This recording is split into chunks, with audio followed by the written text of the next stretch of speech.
Looks like this island ain't big enough for the both of us. And by us, I mean me and the ghost of my father. Yeah. Welcome. That's the vibe of this episode, I think. Oh yeah, definitely. Yeah. Welcome to Lost All Caps. Hi, I'm Velvet. And I'm Ariel. And I wanted to riff on the title this week because we're finally here. We have reached the best title in all of televisual history. I'd argue. Yeah. I will die on this hill. I challenge you, dear listener, to find me a better episode title. Across literally any Of TV. anything. I don't think anything's ever going to beat all the best Cowboys Have Daddy Issues. Because if I've never seen anything more genre aware, I think.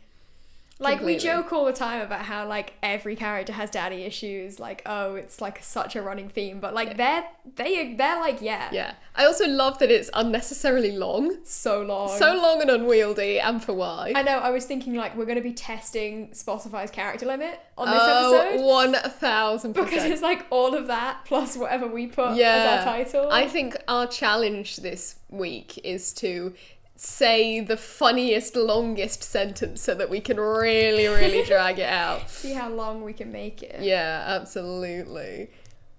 It's just like the episode title has almost no bearing on the action of the episode Yeah. as well. This is the thing, because I always thought this episode was about Jack and Sawyer. Yeah, because Sawyer's like the quote-unquote cowboy. Yeah, so right? I thought that the point of this episode was it was one of the narratives where they like pit Sawyer and Jack against each other, and then it's like, we're not so different, you and I. Your dad sucks, my dad sucked, you know? Yeah. But it's not. It's It's just about Jack and his problems. I will say this, when I first watched this episode, I got kind of annoyed about the fact that we get a second Jack flashback episode before we get a first one of a lot of characters. That pissed me off a lot. Because I was like, why are we finding out more about Jack? I want to find out about at least something, anything, about loads of the other characters. Yeah, and I think that's a very valid thing to be upset But then about. I was like, I can't stay mad at you. All the best Cowboys have daddy issues. This is the thing, is I think, like, I agree with you. I do think it's kind of unnecessary. And also, we talked about how, I think in, like, episode 3, we talked about how, like, you find out the backstories of the more important characters first, and that, like, you don't actually care about Jack's backstory so much in the beginning because you know there's nothing else you can learn. And I would argue, actually, you learn a lot more about him in this episode. Yeah. But I do think it's like there's so much more we want. Like, Yeah. there's so many characters we've heard nothing from, but also of the characters we've heard backstories for, I'm like, I want to see more Kate flashbacks, you know, I want to find out what she did. I want to see more of John, like, but we don't, we get more Jack. And, like, Claire is so mysterious as well. Like, why is it so important that she raises the baby? Do you know what I mean? Oh my god. But the thing is, like you say, I can't stay mad at you. Like, I think this episode is so brilliant, and, like, I said this actually just before we started recording, but I was like, I have to keep it to myself for now. I do genuinely think this is one of the best episodes in terms of, like, it's hard to phrase, like, objective quality is what I went for earlier. Yeah, I still don't really know what you mean by that. I think, like, in terms of straight up scary. Yeah, I think you said this actually when we watched it, and I've ruminated on it, and I completely agree. I think this is the scariest episode. Yeah. In the whole show. Yeah, over the whole plot, I think this is the scariest episode. I think also with the way the plot is built up, this is an incredible, like, scary payoff. And I think there's a lot of moments of, like, I think the cinematography is really great. Yeah, I think cinematographically, I never know how to say that. Televisography. Yeah. A lot of the way this is filmed is really, really amazing. There's, like, the fight scenes I particularly really enjoy, because the way that it's shot to just make Ethan look so scary, and the way that it's, like, obviously I'm skipping way ahead, but just this scene in particular is just so brilliant. when they're climbing up the like rope, and then Jack falls and he gets like knocked out, and then he wakes up and Ethan's like standing over him. Mm-hmm.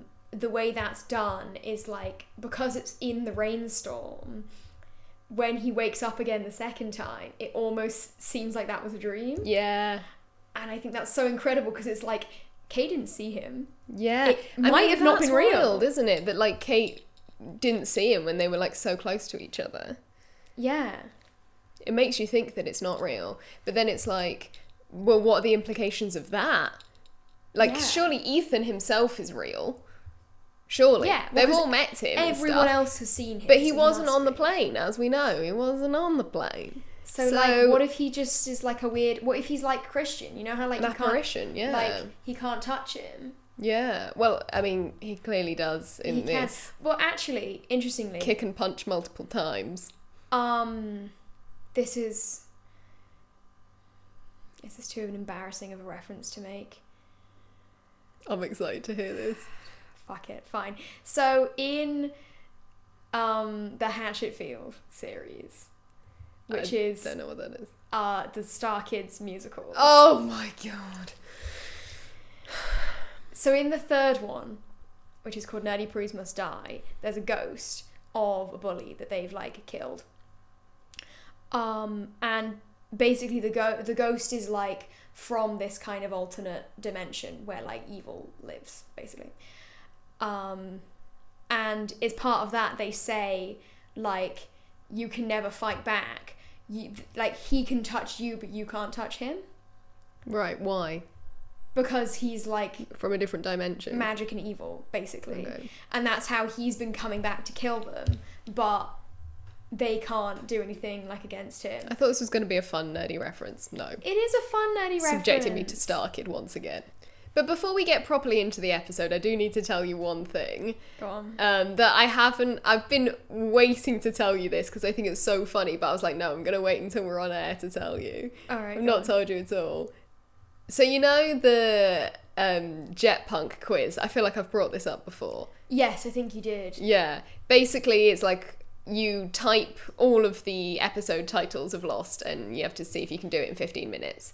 Yeah. And so I got really obsessed with completing it and memorizing all the episode titles. And so I've played the quiz so many times that now when I am signing off an email and I type all the best, autocorrect comes up with Cowboys. That's so funny. You're doing it on your phone as well? Yeah. I'm not getting the laptop out at 1 a.m. like I must. That's what I've been picturing. No! Be like this in bed. Well, because I type so much faster on my laptop, and I go on my laptop in bed all the time. I definitely type faster on my phone. I'm not good at the laptop typing. I'm not good at the laptop typing. I sound like I'm 90 years old. Good at the laptop. I'm from the Victorian ages, you see.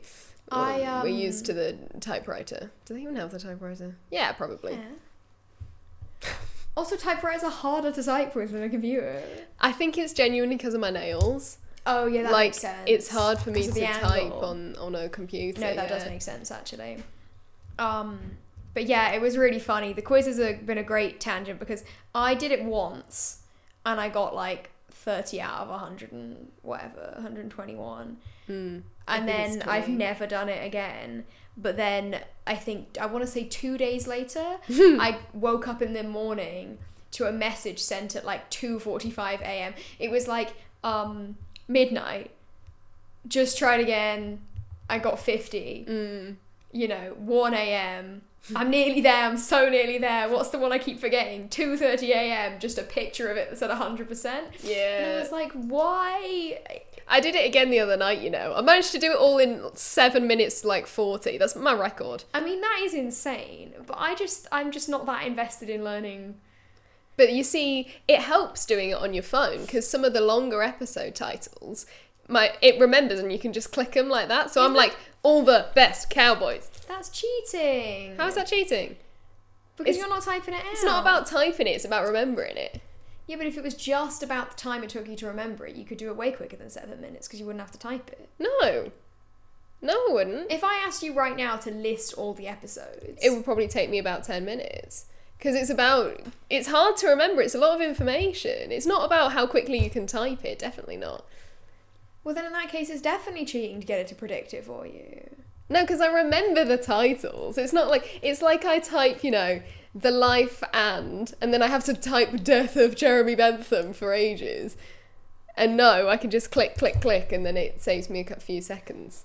Whereas I could just say The Life and Death of Jeremy Bentham. How long did that take? Yeah, but you're saying that it would take you longer to list them all out loud.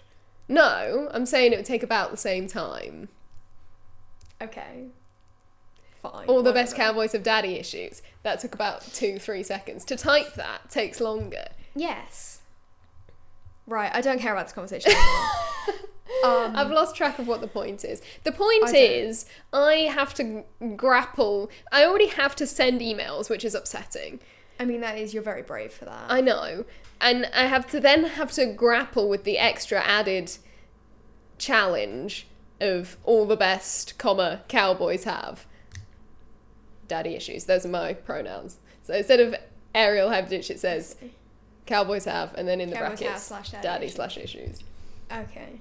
That's my email signature now.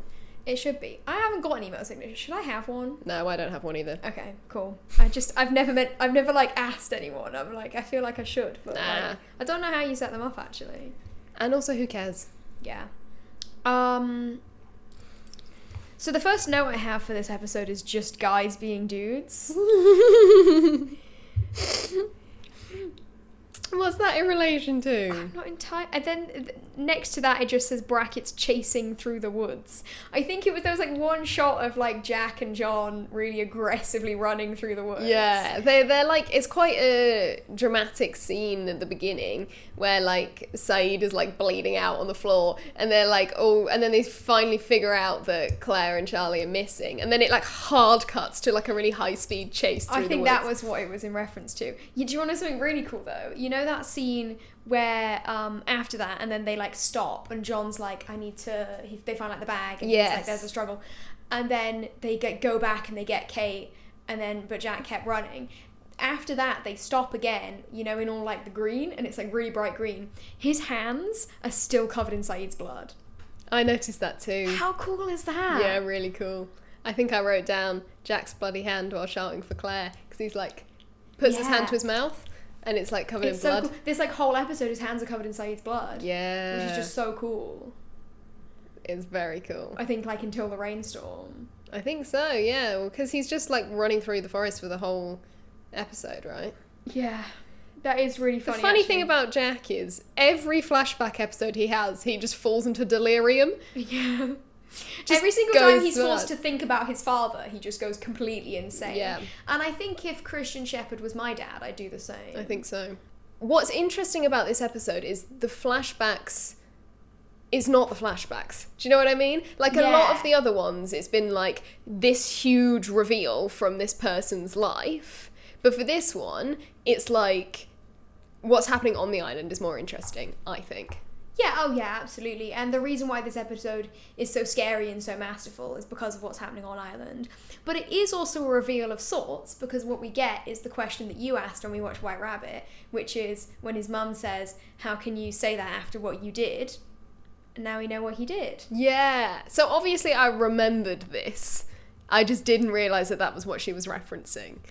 I mean, when this is all the information you have about Jack, I guess it's much more obvious. Yeah. But it's fun that we've already got the moment of like planting an Easter egg and then having it. And then having that payoff. Yeah. I do really love the episode. I love the episode. I do really love the flashbacks actually in this episode though. Obviously the insane great quality and plot of the main on island bit is why I love this episode so much. But the flashbacks do go crazy. They are amazing. Yeah, I mean I think they are like... I wouldn't say they go crazy. I would. I don't think they slap that hard in comparison to the other flashbacks that we've had. They don't really compare to like seeing the entire narrative of Jin and Sun's relationship play out. I mean, yes, that's true. That's very, very true. Like they're dramatic, and I really like that sort of middle scene with Jack and Christian. But yeah.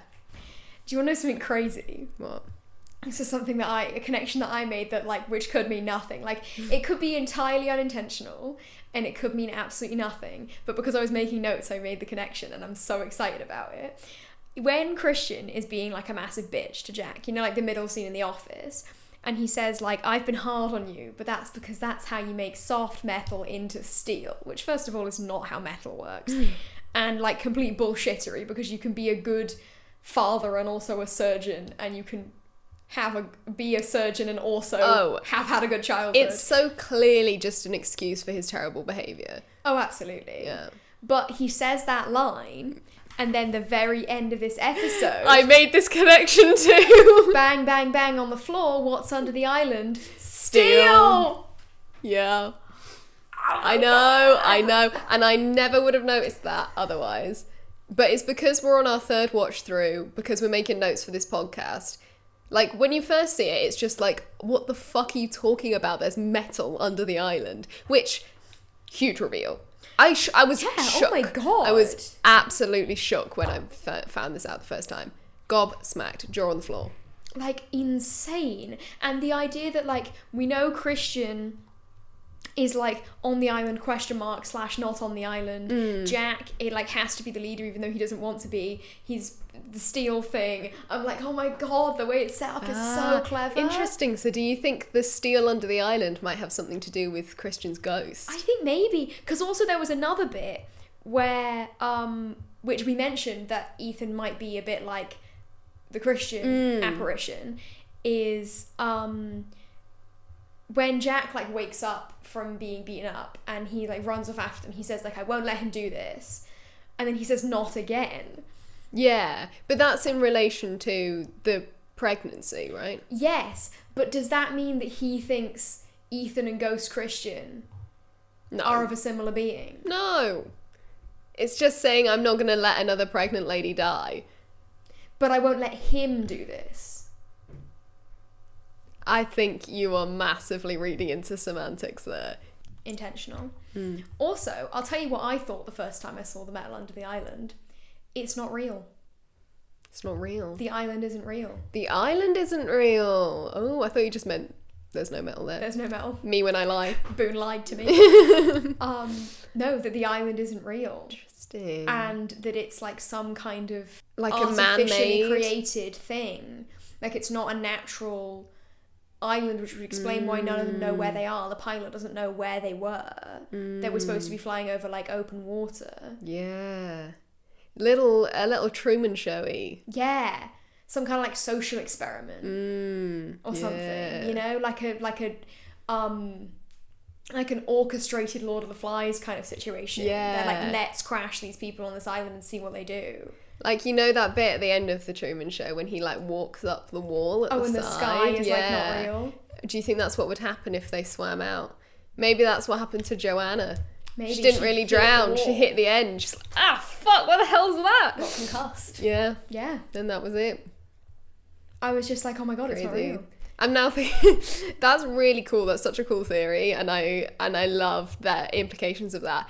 But I did just immediately jump to in my mind Animal Crossing, and you know when how you can't go further off the island. You can only swim to a certain point. Yeah.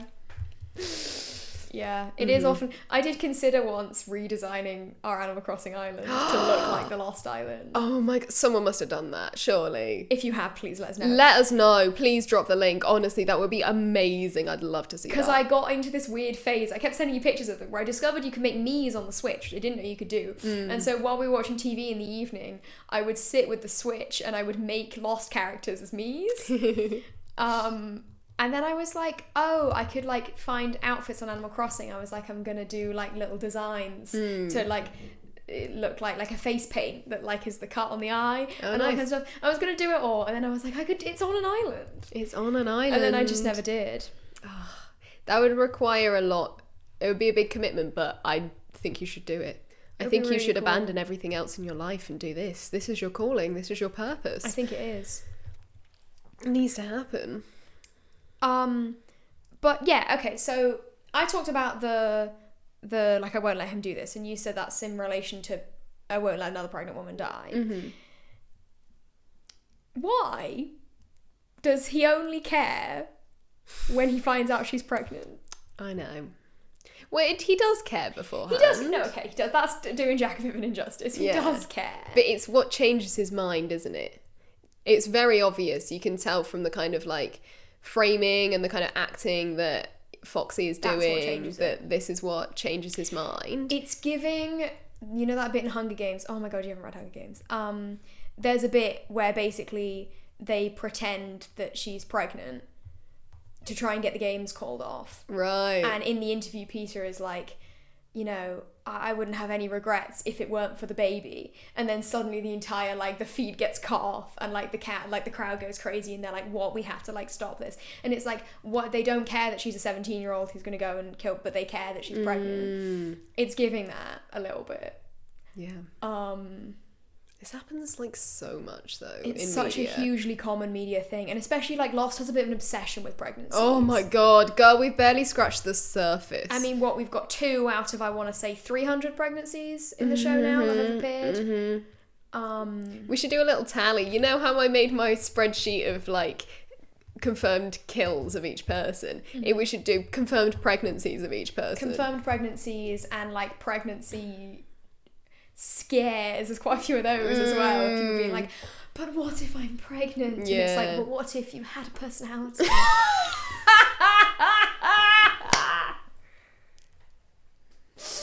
Lost writers write a personality for women challenge. They don't know what women are. They're like, what do women do? Get pregnant. Talk about astrology. They don't know what women are. They don't know what women are. There is actually another thing in the flashback that kind of links in with Claire that I thought was really fun.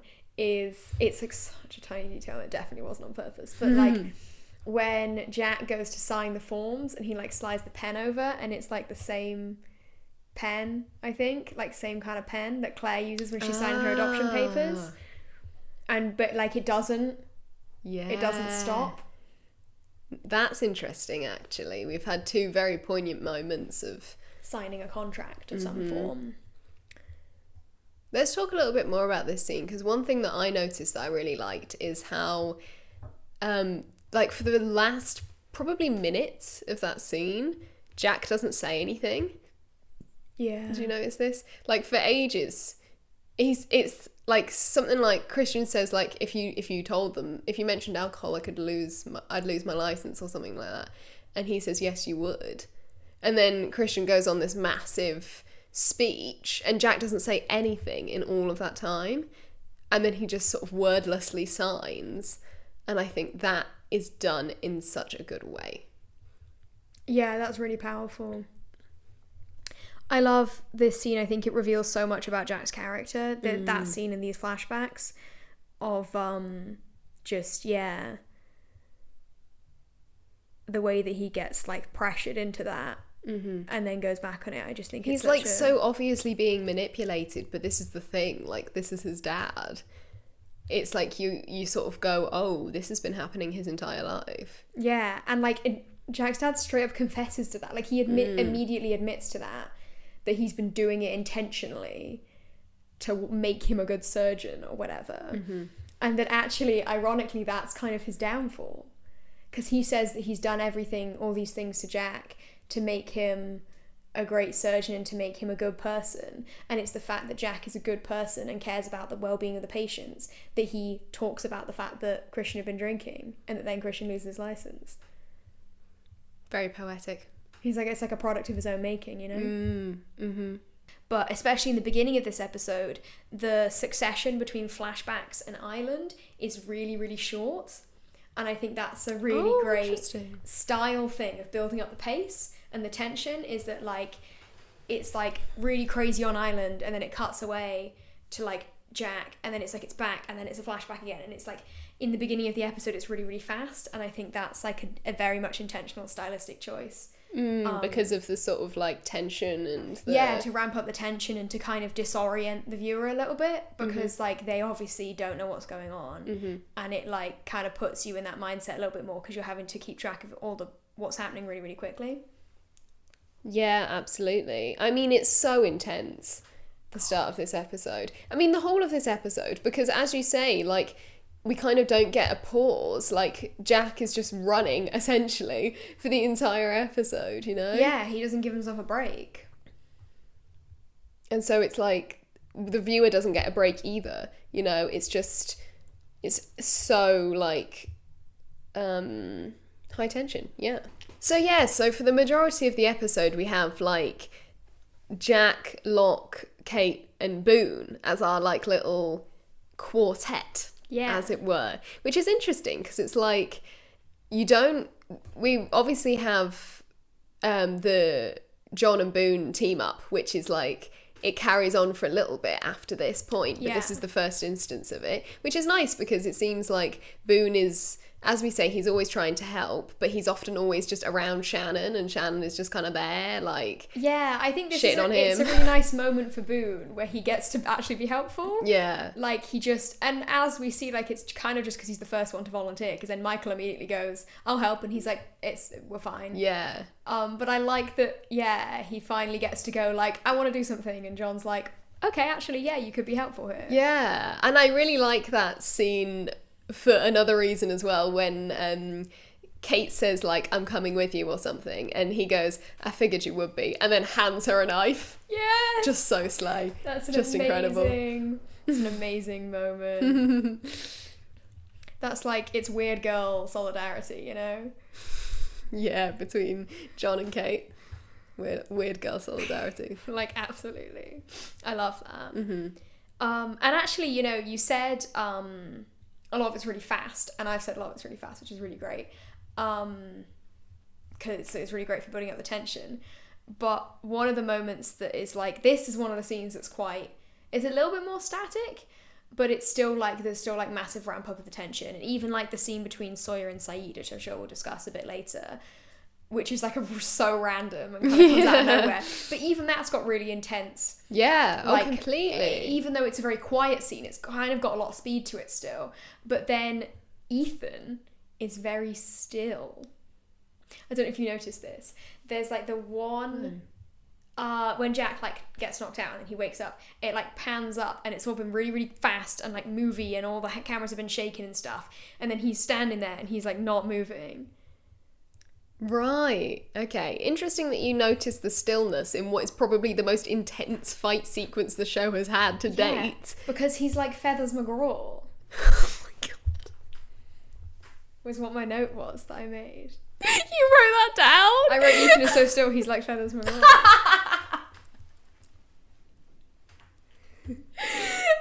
I can't believe that's where your mind immediately went. Is that not where your mind immediately goes? That's genuinely... Can goes I tell you this? Every time. Every time a villain is very still, my mind immediately goes to Feathers McGraw. Wow. Because that's the whole point of his character, is that all the other characters in Wallace and Gromit are really animated and talk really, like, aggressively. Well, actually, I'm going to counteract you on that one. Gromit.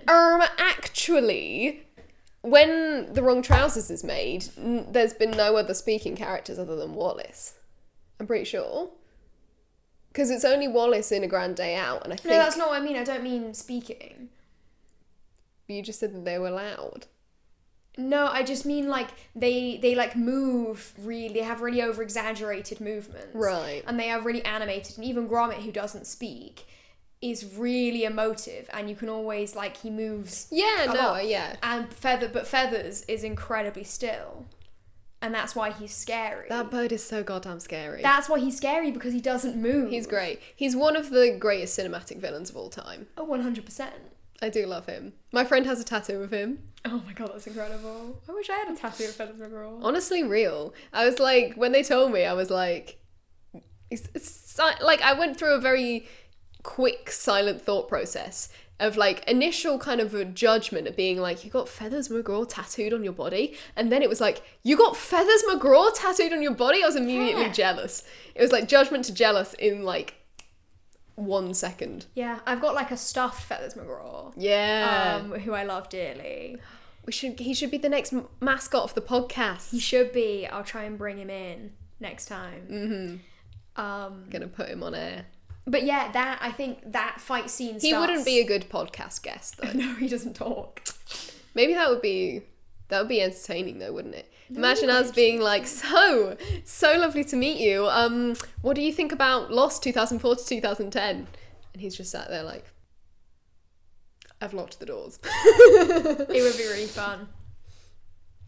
But no, I know when you say like, oh, that fight scene is like one of the most intense, awful things in the whole show, and it is.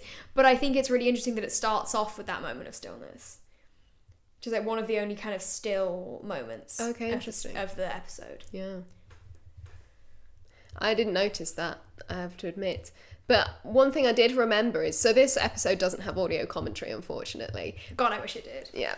But there is like a sort of behind the scenes thing that we watched on the DVD, and it's like, it shows them rehearsing this fight, the two actors. Oh, is there? I don't remember this. Do you not remember this? We watched it ages ago. But yeah, it's really cool because, like, I don't know, you get a bit of an insight into, like, acting, which sounds super nerdy and weird, but, like, I thought it was really cool because, like, there's one sort of punch that's delivered really early on where it's, like, really dramatic, like, Jack's neck, like, fully swings back like that, and it almost does, like, a double take in its swing because it's, like, such a powerful punch. But, like, that's all in him. Do you know what I mean? Like, because when they were rehearsing the fight, they went like, and then he's going to punch you here, and like, you know, do it really slowly, and the fist didn't even go anywhere near his face, but he did the same, like, intense reaction. And that stuck with me because I was like, wow, like, that's really cool. That's really cool. Just seeing, like, the fight choreo and stuff. I always do like seeing, like, I forget that TV also has rehearsals. Yeah, me too. You know? Yeah. Like, obviously stage plays have rehearsals because then they go on stage and it's all in one go. But I always kind of didn't realise, like, it never kind of occurred to me, you know, that TV would have, like, practices in the same way. And then you see a lot with stunt coordination, especially. Like, you get videos, like, behind the scenes videos of rehearsals, and I'm always like, oh yeah. Yeah, I wonder whether it's, like, how much rehearsal they do.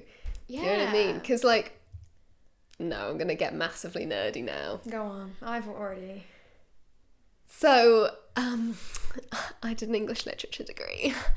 And I was, like, looking up sort of, like, the rehearsal process in Shakespeare's day for one of my essays. Oh, right, yeah. And it's really interesting because we don't have a whole load of evidence, obviously, but what it seems like would happen is the only time the actors would meet each other before going on stage would be to rehearse, like, a fight sequence.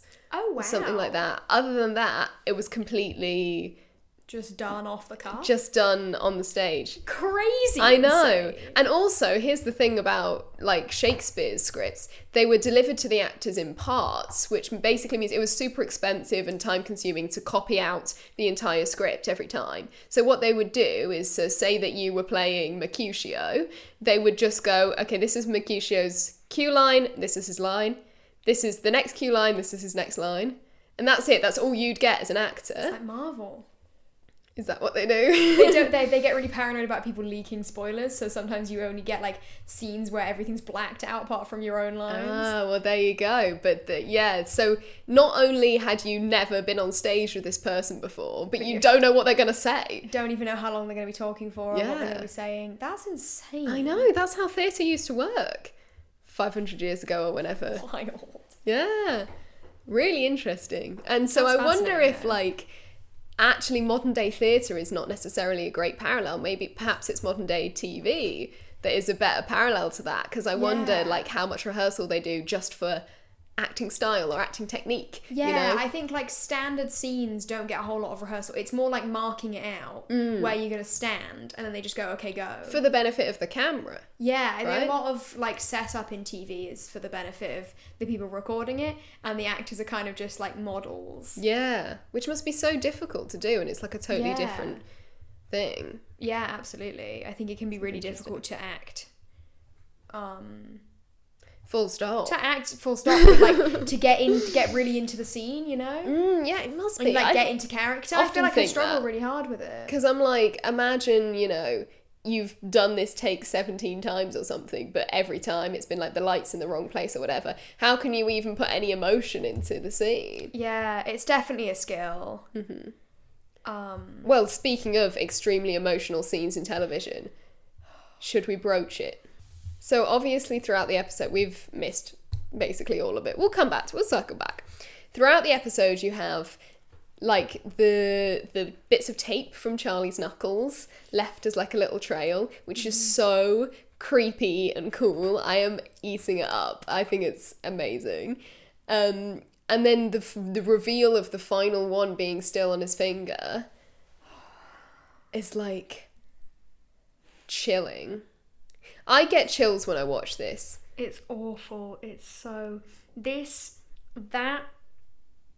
Maybe just that one shot is the reason this is the scariest episode in the whole series. That's the reason this is the scariest moment of the whole show, is seeing that. Because again, it's the stillness also. Yeah. Oh, completely. That they just, like, they barrel through the woods and suddenly it's just, he's there. Yeah. And it's so sinister and horrible because it's like, okay, so you know that Ethan is a threat, right? And he beats up Jack and all of that. But then, like, it's like, oh my God, this guy's a psychopath. And when he says, like, if you don't stop chasing me, I'll kill one of them. But then it's like, this is how he's going to do it. Yeah. Also, the fact that Charlie was blindfolded as well. Yeah, oh my God. But I think the reason he's blindfolded is partially so that he doesn't remember where they're being taken. Yeah, and I stuff. think he probably blindfolded them both relatively early on. But it's like that, like... you wouldn't have even known what was happening. Yeah, oh my God. It's like sickening to think about, isn't it? It's just so horrible. It's shot so well, as you were talking about the cinematography, the televisography, the bit where like Kate's climbing up the tree and then she like leans back to cut him down. It's like a really well framed shot. It's incredible. It's all done so brilliantly. There's actually a really a picture that made me feel a lot better. I don't know if you get this, but sometimes when like a character is particularly scary or like a scene or something in a show is particularly scary, it's like, then I see like behind the scenes content and I'm like, okay, it's a bit more okay now, you know? Do you ever get that? Yeah, like if you see like some monster in a big prosthetic like reading a book or drinking a milkshake. Yeah, it's like it's okay. Yeah. There's a picture somewhere of them doing the like CPR, but Don Monahan is like laying on a crash mat and he's like this neon blue like man. He's laying there and he's like with his, and he's got like his eyes open and they're like still like, you know, holding his hands and all that. And I was like, I saw that and I was like, okay, well, it's a little bit less awful now because it's like actually when they were filming that he was just, I feel he's like comfortable laying on that floor. Yeah, the temptation, especially since we know that Don Monahan's a bit of a joker on set, to just like make a goofy face. Yeah. Like they're like, come on, like looking into the camera and your head is like right by the camera to just be like yeah. I bet the temptation was so strong, but it's like you can't because that's such an intense scene. Yeah. And I mean, I thought Charlie was dead. Me too. Oh, 100%. I was like, shit. Because he said he was going to kill one of them. Yeah. I was like, he's dead. And like That's like Kate drags Jack's arms off and's like, stop doing the CPR, you know, like he's dead. And I was like, oh my God, yeah. I was like, that's it, you know. And like, she's right, like he has to just leave it. Yeah, I really thought Charlie was just dead. Really did. And then that makes you like reassess everything because like obviously we now know that the original plan was to kill off Jack in the first episode. But if you don't know that when you're watching it for the first time, which I mean, why would you? Then it's like, okay, these are our main characters. They've all got plot armor. Yeah, but then it's like, holy shit, he doesn't. Yeah. This is it. He's dead, and he's like everyone's favorite guy as well. He's like the most sweet and lovely guy. He's Blorbo from my shows. Exactly, and he's like so fun and nice. And then you're like, oh my God. They really did say like that here's like a sweet guy, put him through the horrors. No, they did. It's awful. But he survives. But he's okay. He's alive. Yeah. Well, okay. He's traumatized. Not, but he's alive. But he is back. But again in this, I think it was the same, it must have been a behind the scenes of this episode. I think it was the same clip that I watched. I remember an interview with Don Monaghan where he was saying, like, in the early days of the show, this was just really sweet. The cast would all, like, invite each other round to their houses to watch it together when it was released. Cute. So, like, if it was your flashback episode, you invite everyone round to your house and have, like, a little watch party. That's really nice. I think it's adorable. And he said that there was a moment after they'd finished watching the episode where, like, him and Evangeline Lilly and Matthew Fox went into, like, kind of like a different room, or, like, separate from the group, and sort of, like, looked at each other and were like, wow, we were part of something really incredible and beautiful and cinematic, and it's like an honour to be part of that scene, you know? Amazing. That's so sweet. I definitely haven't watched this because I don't remember that. How do you not remember all this? That's really lovely. Yeah. And that's so nice as well that they all did that. Like, I actually saw an interview, like, on TikTok somewhere, I don't know where it was from, of Matthew Fox, like, really recently, like a couple months ago or something, talking about Lost in an interview, and he said, like, how much fun it was, and it was like they all spent 6 years essentially living in Hawaii together, and, like, he talked about how, like, they all spent so much time together all the time. A lot of them had really young kids at the time, so all of their kids, like, knew each other, and all of them still think of, like, Hawaii as, like, where they grew up. But all because of the show, and how, like, they were all so close as a cast, and I just think that's, like, so sweet. Because you don't really think about that part. You think about, like, especially with a show that's so focused on location, like this one, like, that they did, you know, they all lived together. You imagine, like, Hollywood, you know, they're just flying them into Hawaii and flying them out every day or something like that, you know. But it's like, actually, they would spend all their time in Hawaii, and then they would be taken out at the end of filming to go film their flashbacks and stuff. Like, they would go somewhere else to do the normal stuff. So it must have really felt a bit like they were trapped on the, like, in the rainforest. Yeah. Wow. Oh. It was really lovely. Yeah. I mean, yeah, there's some really great moments in this. You know, you talk about, you said earlier, that you're going to get really nerdy. What about Shakespeare? About Shakespeare. Can we talk about Boone getting really nerdy? Yes, we can! Star Trek reference! Star Trek! So the red shirts thing... Yes. The red shirts thing might be, like, I love it so much. It's like, there are very few intertextual references within Lost. There are loads, but not really... Not as explicit as that. Like, in the same way. Mostly about, like, literature and stuff. Yeah, there's a lot of references to, like, classic novels and things like that, but there's not a lot of just, like... And often it's in a really, like, dramatic way, whereas in this way it's just, like, Boone likes Star Trek. Yeah. You know? It's like a sort of... It's like a tiny little headcanon or something. Do you know what I mean? Someone just goes, we need some more lore drop for Boone. He likes Star Trek. He likes Star Trek. And the red shirt thing is great as well, because everyone knows about the red shirt thing. But also, like, John is so the kind of guy who watches Star Trek. I'm sorry. I know. He plays war games. Colonel Locke hasn't heard of Star Trek. The most unrealistic thing about this show is that John hasn't seen Star Trek. It's just ridiculous. Look at him. Of course he has. And the funny thing is, as well, so I'm a huge Trekkie, by the way, gang. And so this was very exciting for me to get a Star Trek reference. But the funny thing is that Terry O'Quinn is actually in Star Trek. Yeah. He has like a... one episode cameo part. He plays like an admiral in Next Generation. So it's just an added extra. I feel like the writers knew that. Yeah. And they were, like, having fun, basically. That's probably why they thought it'd be funny to say that he hadn't heard of it. Because it's like, because also he was on it. Because also, like, we say John would definitely have seen Star Trek. You wouldn't necessarily assume Boone would have. Yeah, that's true, actually. So I think the only reason it is Boone who brings up Star Trek is so that the writers could have that little in-joke. Yeah, maybe. We get the other great Boone lore drop in this episode as well. What's his business? Oh, it's a wedding thing.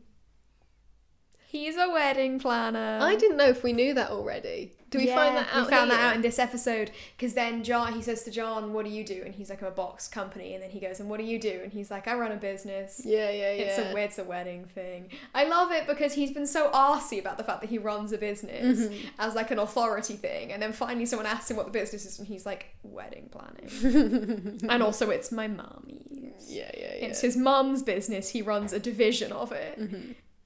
And he plans weddings. Mm-hmm. And I just think it's amazing. It's excellent.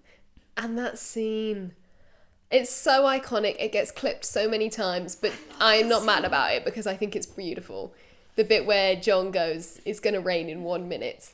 They teach you how to predict the weather at a box company. It's an iconic line. It's like one of Lost's big sort of quotable lines, I think. Yeah, and like the way he like puts his arms out when it starts raining and like looks up. Oh, That's how I feel whenever it starts raining, you know. Like the other romanticize the rain. Genuinely, the other day I was walking home from work and right as I left it started chucking it down with rain. It was the one day I'd forgotten to bring my umbrella with me. And I was like stood under like a little like archway and I was like, well, I could wait around, but it's only like a 15-minute walk home. Only 15 minutes in the pissing rain. Only 15 minutes. I'll be fine, you know. And it was really funny actually because there was no one around. Like usually like the roads are like quite busy, but it was like no people. And I was just like, I'll be fine. I put my headphones on, and I like kind of cranked my music up and I was like, I'll just keep walking. Headphones got heavily damaged in the rain. They're actually Electrocuted okay. yourself, ended up in hospital, but at least you were shielded. Exactly. They're actually okay, weirdly enough.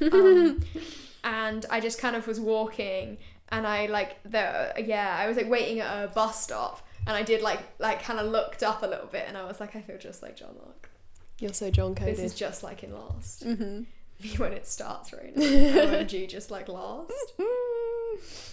Speaking of OMG, just like Lost, another classic Boone line. He goes, "Are we lost?" Oh yeah. At the end of this episode. But I saw a great Tumblr post today which said like, "Oh, I love that show Lost. It's where the characters clench his fist, get so fucking lost." I also saw that. Also, has it like 130,000 notes? I It's know! from 2014. Is it? Yeah, I checked the date because I was like, how has it got that many notes? It's from 2014. Oh wow! The Tumblr Lost fandom has been around since 2014. I think it's just been going since the show started, I think. Wow. That's beautiful. It's really nice, actually, yeah. Yeah. Aw. I can't believe that's resurfaced for us as younger viewers, you know? That's really nice. How old were you in 2014? 12. Yeah, I was 9. I'd never formed a single thought. I didn't know anything about anything. No. I was lost. Oh, that was very funny. I could almost say I was lost. The dry wit on this podcast is Unmatched. absolutely unmatched. And that's the review that you should all leave in the comment section. 5 stars. I think I'd like everyone listening right now to write the exact phrase, "The dry wit on this podcast is unmatched." 5 stars. And comment that everywhere you possibly Yeah, can. on everything. Full stop. And then the Spock hand emoji. Just for me. Yeah. So if you could all do that, please, that'd be incredible. Thank you. We can get that started. Maybe hashtag the dry wit on this podcast. I couldn't even finish. Hashtag the dry wit on this podcast is unmatched. 5 stars. Spock hand emoji. And the word Spock hand emoji. You know how we were talking about how do we get the longest title? The dry wit on this podcast. Just like I think that's it. Oh my days.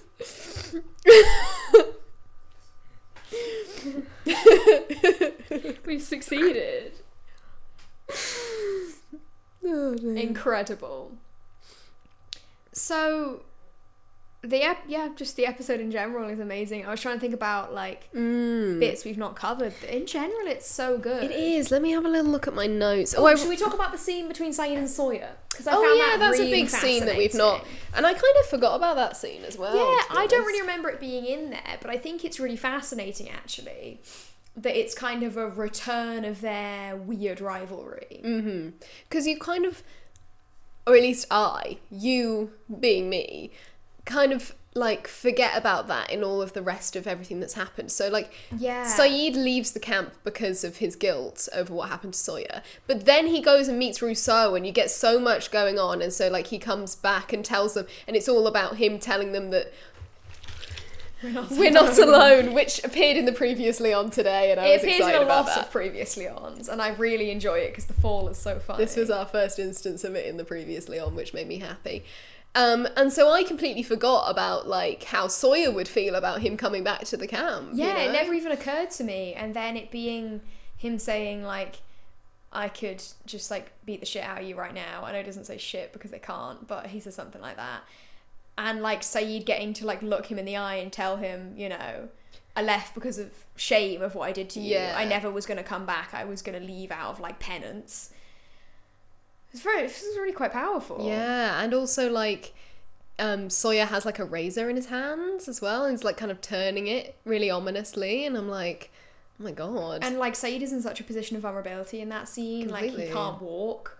And like I trust and believe Sayid could have defended himself anyway because he's just like that, but also but then you think about when like they went and grabbed Sawyer, he was fully asleep. Good morning, and then knocks him out. And as funny as that is, as funny as that is, if you try and take it seriously, even though you know, stay with me guys, I know it's hard, you've kind of got the reversal of that in this scenario. Yeah, absolutely. It's like a complete power reversal between the two of them, which is really interesting.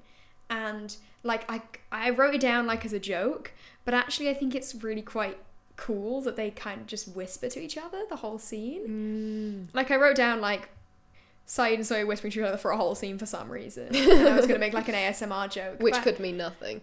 But actually like it's, I think the fact that it's really quite soft and quiet, and like it's a really prominent thing later on as an element of Josh Holloway's fabulous acting, that whenever Sawyer gets like really quite angry, he becomes very quiet, and actually this is kind of the first time that happens. In a way, yeah. I feel like he is doing a bit of the machismo thing here. He is a bit like trying to be arrogant or like something. Yeah, whereas I do think in the he's other, doing it sort of to try and be intimidating. Yeah, whereas in the other instances it's very genuine and very real and terrifying. But I think it's kind of the first time it comes out. Like, he could make a big deal. He could, like, kick off and scream and yell about the fact that Sayid's back, and he could ask them to, like, cuff him or whatever, handcuff him. But, like, actually, you can tell it's a bit more personal. Like, that he needs to go and have it out one-on-one with Sayid. It's not that he, like... Because he's not scared of him. No.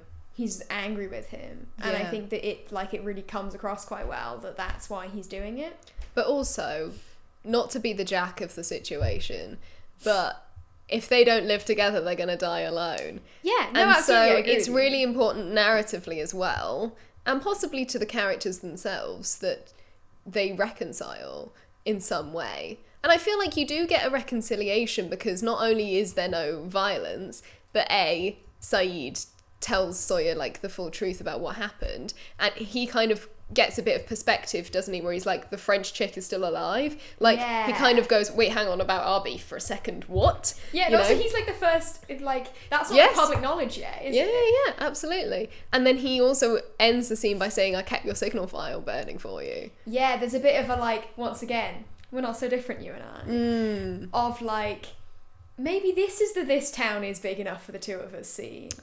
Oh, yeah! Like, actually... Whoa, how did we not realise that until right this very second? Actually, this scene... Revelations in the studio today. ...is the moment where they go... At the end of the day, what they both want is to get off the island. And maybe they can live together. The island is big enough for the two of them. Is big enough for the two of them. And also Danielle, who's also there. Yeah, so we've got all the cowboys. All the cowboys. Danielle's a cowboy. Danielle's a cowboy. 100%. Sayid. Her gender Sawyer, is Jack. cowboy. Absolutely. Kate. With that knife. Yeah. John. Boone, not so much. Boone, no. Boone's a Trekkie who's just stood there like, sorry, what's going on? Boone is like, in Star Trek where they have the random episodes where they go to like, in the past. Yeah, he's gone back in time and he's walking around with his tricorder like, very mysterious, Captain. In like a cowboy hat with like some like boots that click. Yeah, you know yeah, what they yeah, called? yeah. I was going to say stirrups. That's definitely not right. I was also going to say stirrups.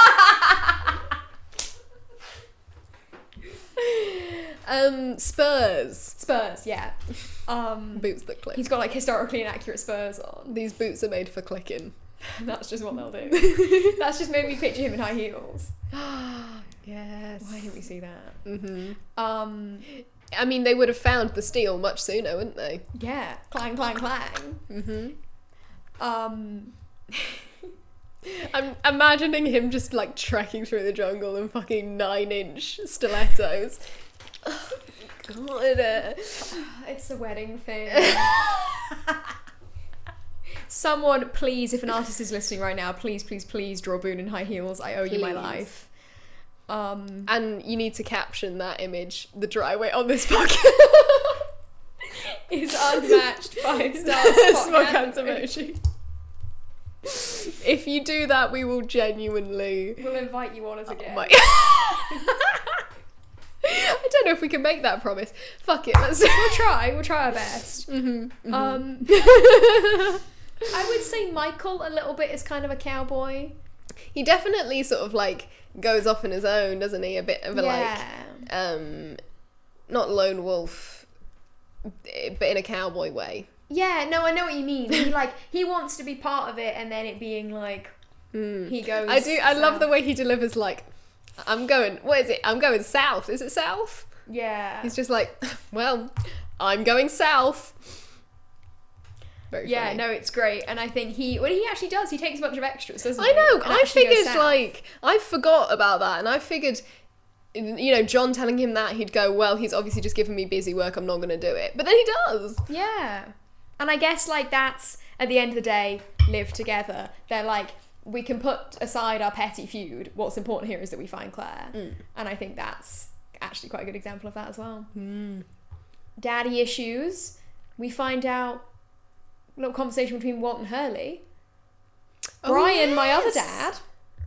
So true. Wow. Me at the top of this podcast saying the episode title's got nothing to do with the episode. I've proved you wrong. Yeah. I mean, the dry wit on this podcast is unmatched. 5 stars. Spock hand emoji. The scene, like Hurley and Walt and Luck. Just keep those 3 things in your mind. That scene, rotate them in your mind. It's like, it's one of those, it's seemingly innocuous, It's like that scene is silly and it's very funny, and I really love that scene. It's really silly between the two of them, and I like the like blowing on the dice a million times, and he's like, dude, would you please roll? Yeah, really great. You owe me $20,000. You owe me $20,000. Very Go funny. get it. That actually that will come back to haunt you, that scene. That's a really masterful moment of writing. Get ready, I think, bitch. where they no, it totally is. Weave in the little seeds. Absolutely agree. There's so much in this episode. It's so brilliant. Literally, this episode goes wild. It's insane. One thing that I wanted to talk about, I wrote this down as a sentence. I'm being so dynamic in the studio today. Here you go. Be the doctor, let me be the hunter. Yes, that was such a great line. Such a good moment, wasn't it? Because also, like... Stay here, be the doctor. Yeah. I mean, like, obviously, Locke is being very sensible here. He's thinking about, like, the sort of, like, usefulness of Jack, I guess. But it's like, I don't know, casting himself in the role of hunter, I think is really interesting. I don't necessarily disagree, but it's like... Yeah, and I think also what's interesting about it is, like, on a level, you say, like, the usefulness of the character, like, because Jack, obviously something happens to Jack, that's really terrible. But also, what's interesting is, in the pilot, Jack does that, you know. He stays behind, he is the doctor. He stays behind, he looks after the marshal. And while the others all go up on the mountain, and we were like, that never happens. Jack always forces himself into everything. Yeah. And like, this is where it starts happening. Absolutely. And obviously in this case it's because he's got a very personal connection because of what we see in the flashbacks, but also he, you know, he said I didn't believe sedatives. Yeah, and he feels really guilty. He feels responsible. But yeah, we kind of get the first moment of tension or disagreement between Jack and John. Yeah. Here, because he's like, you know, go back to the camp, and he's like, no, I'm not gonna, all of this stuff. And then it kind of sets up those two as opposing forces, which we then get throughout hugely the rest of the show. So I think that's really interesting. But in this circumstance, it seems totally valid. Yeah. Do you know what I mean? It's like you understand. I think what's great about it is that you understand what the motivation behind both of them. Like, I know, you know, that John is right and that Jack should stay back and look after Saeed's leg and be there if something happens, but also you know that Jack is not going to give it up and that he feels so guilty he feels like it's his fault that Claire got taken and he has to help her. And it's like, if I was in that position, I wouldn't be able to just sit around. No. I'd have to go out and I'd have to chase after her exactly the way Jack does. Yeah, absolutely. In an equal level of delirium? I reckon, yeah. You reckon? I think if I was on the island, I'd just be in that level of delirium all the time. I'm just like that. Standard. I fear. And also, like, the way John goes about it sometimes is a little bit mean. Like, it's not. The thing is, John is a very honest character. Yes. And sometimes that does not work in his favour, particularly when talking to Jack. Yes. Because of his daddy issues, Jack is immediately like, I'm not listening to you. Yeah. Man who is slightly the same older age as my man. father. yeah. He's like, man who is slightly older than me, you're not my dad. You're not the authority in this situation. And like that bit where like Jack is in like the like really green field, and then John and Kate show up and they're like, good thing you're going in circles. I'm like, alright. No, I love that bit. It's though. funny, but I'm also like, from Jack's perspective, I'd be like, shut the fuck up, John. Like, I'd be so mad at him. Yeah. Do you know what else I've written down? Jack loves to roll down hills. He does. Second time he's rolled down a hill dramatically in the series so far. We're on episode 11. We've got to keep track of it, keep a tally. Yeah, we do. How many times Jack rolls dramatically down a hill? I can think of at least one other occasion, I think. You know what's really, really gross about that scene? Other than how many times Jack gets concussed in this episode. When they're like, he falls back, and then obviously he doesn't really get up at any point during that scene. No, he doesn't really have the chance, yeah. Because Ethan's just basically beating him.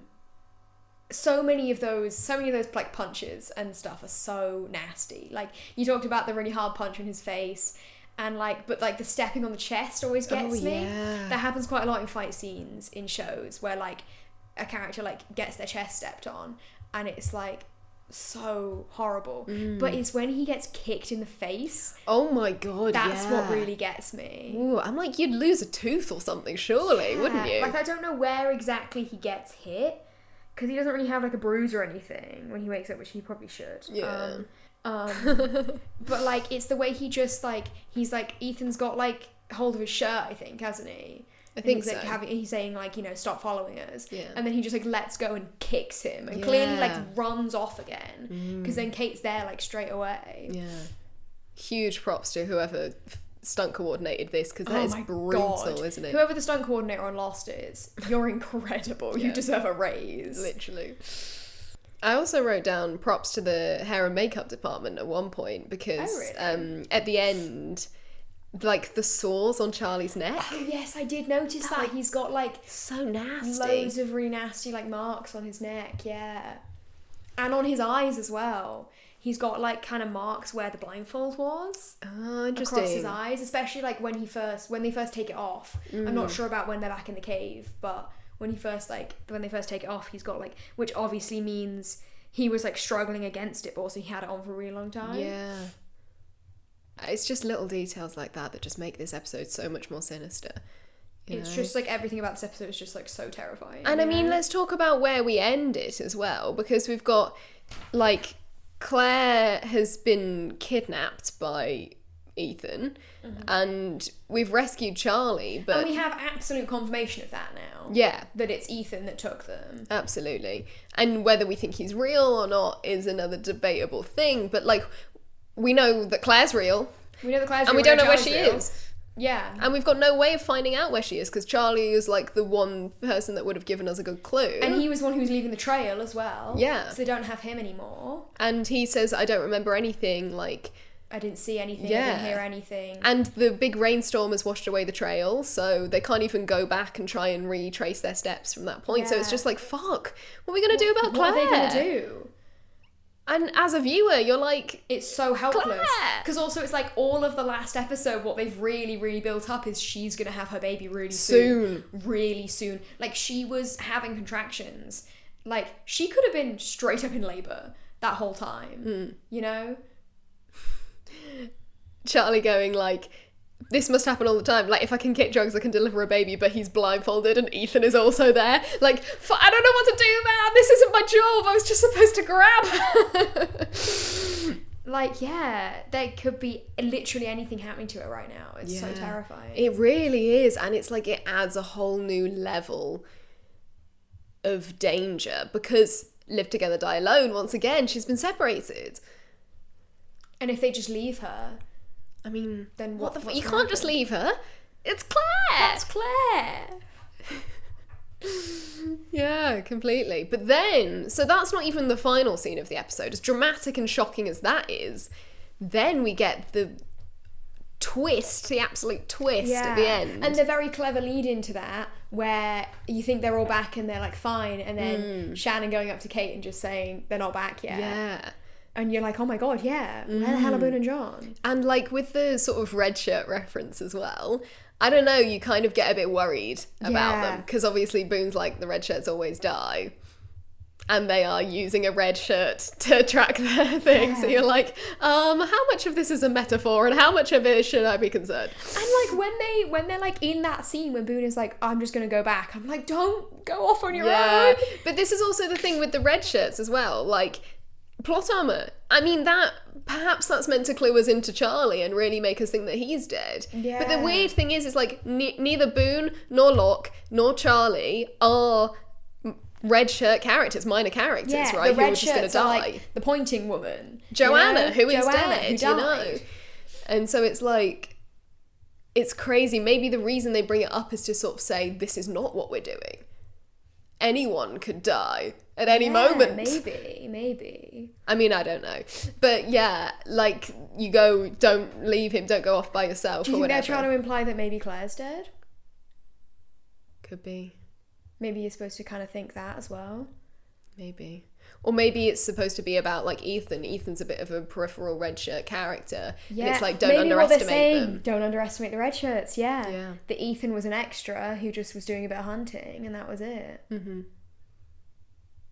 Much to think about. Much to think about and consider. But yeah, I love the way that the steel is found. The way that it's like, it's a water bottle, isn't it? That he throws Torch. it in. Torch. And it just being like, clang, and then they look at each other and they're like, I lost my mind when we got this. I remember.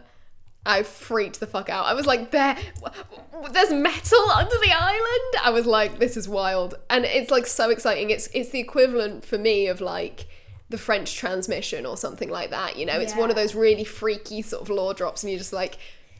Yeah, no one ever talks about that moment as a big lore drop. There's like the transmission, and then there's a bunch of moments later on in the series kind of regarding the similar plot lines that people talk about as like the big crazy moments. But that is I love never. this though, and I love the fact that it's an accident. It's the fact that Boone drops the torch. Yeah, they could have never known, but also when you're thinking about like John and the way that he feels about the island, and he's like, you know, we're like, it's like fate. It's fate that we're here on the island, that the torch drops. It was supposed to fall in that place. It was supposed to happen. They were supposed to find it. Yeah, and they were supposed to get lost looking for Claire. Something he continues to believe in regards to the steel. That he was supposed to find it. Yeah. Which I can't argue with in this context. It's just so cool. It's such an incredible ending to the episode. I mean, everything about the episode is amazing, but that ending, God, it's crazy. Can't you feel it? Feel what? It! That's a good Really made me giggle. You know, that's such an incredible ending. I can't imagine having to wait a week to find out. And on that note, we're taking a Christmas holiday. We are. Sorry, guys. I know we're going to leave you hanging. But yeah, we are. It's, coming up to Christmas now. So we're going to take a little break for the holiday season. Yeah, not too long, just a few weeks so we can, spend time with our family over Christmas. Celebrate the holidays and everything. And we hope you are as well. We wish you a happy holidays. Yeah. And everything. And a lovely, winter and new year. And a happy new year. And we'll be back in 2025. Gross. Oh, don't say that. We'll be back in the new year to talk about episode 12. 12? Whatever the case may be. I'm going to say this now because it's going to be a huge break. I fucking hate that title. We have the best title. Followed by the worst title. Followed by one of the worst titles. I mean, I don't think it's the worst. I think it's funny, but Ariel really hates it. Fucking hate it. It's so stupid. Anyway. But what we thought we might do, as like a nice little wrapping it up, because obviously this is a really dark, scary episode, and we didn't want to kind of end it in and on that note, Merry Christmas. Yeah. So we thought what we might do as a nice little wrapping it up is discuss what we mentioned 2 episodes ago? Last episode, so I'm sure you've all been waiting for it. I mean, you've been listening to this when the hell are they going to talk about biscuits? Biscuits. So we're going to discuss what biscuit is each character. Yeah. To make it clear, we're not saying what we think their favourite biscuit is. No. We are saying which biscuit they are. Yes. Based on vibes. Based off of energy. Mm-hmm. So, who are we going to kick it off with? Are we just going to start from main characters down to side characters, or...? Well, I feel like you're going to argue with me over Jack. Okay. So maybe we should start with that.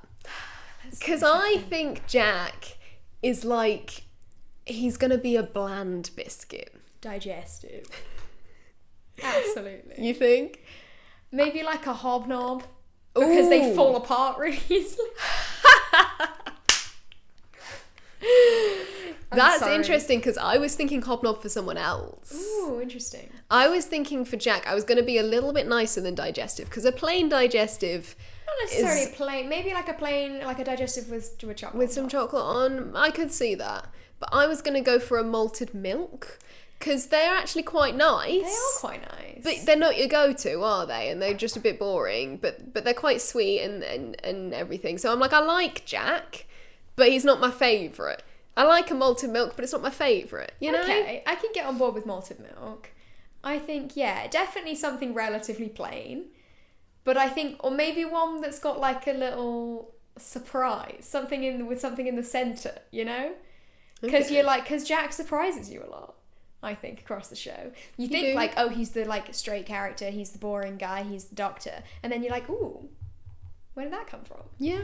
Maybe, one of the digestives that has, caramel inside. Do you want to know the funniest thing? I was about to, when you were saying, the surprises and stuff, I was about to say, I think Kate should be a caramel digestive because she's full of surprises. Amazing. We're so similar. We are. I think Kate's more surprising than Jack. Kate is more surprising than Jack. But I'd be open to giving her a bit more of an interesting biscuit. I don't think Kate's a caramel digestive. I think caramel digestives are great, though. But you don't think that's her? I think Kate is my immediate instinct... No, actually, I'm ignoring my immediate instinct because it's wrong. I would say Kate is, those, Fox's big chocolate biscuits? Yeah, the triple chocolate ones. They've got, chocolate chunks in, and then also the side is dipped in chocolate. Yeah. I would say that's Kate. Interesting, because of depth and layers. Depth and layers, I think also because, they can be a bit dangerous. Because you open the box and there's only 5 in there, and then suddenly you spent £3.50 on 10 minutes of just going insane and going through the packet. Mm-hmm. Yeah. Dangerous in 2 different senses of the word. Yeah. Okay. So wait, so you think Jack's a caramel digestive? Because I don't agree. I actually don't really think Jack has caramel energy. Or chocolate energy, I don't think. Well, what energy do you think he has? Malted milk. Plain digestive because he's a doctor, and a plain digestive is what you eat when you're sick. No. I'm goofing. I'm just goofing with you. Maybe like a peanut butter biscuit of some kind. Interesting. What are you thinking of? What peanut butter biscuits are there? I feel like it's important that he's a biscuit that just kind of gets everywhere. You know? That's true. What's the crumbliest biscuit? Google it right now. Crumbliest biscuit. Maybe he's a shortbread. No, that's completely right. He's a shortbread. He's a shortbread. He's not a biscuit at all. He's a shortbread.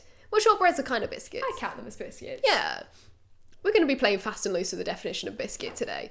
But yeah, he's 100% a shortbread because it's kind of got that blandness, that kind of like, it's nice, but it's not the go-to. But also they are like really sweet, and I am like if you give me a plate of shortbreads, it's like they will be gone. Yeah, I'll be happy, absolutely. Crumbly, crumbles under pressure, absolutely.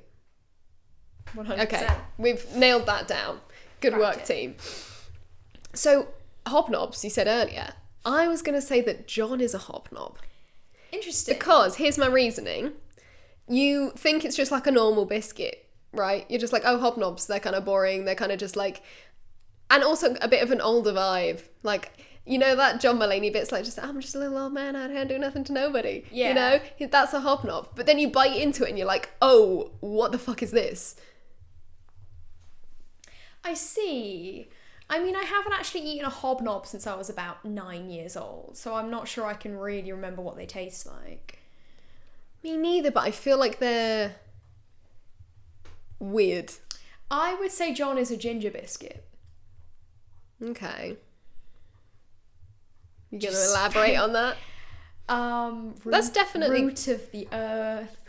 Root of the earth. I was trying to think of a poetic reason. I just think it's based on vibe. Or maybe like a custard cream. Those are very contrasting vibes. I don't think he's a custard cream. But he's not like...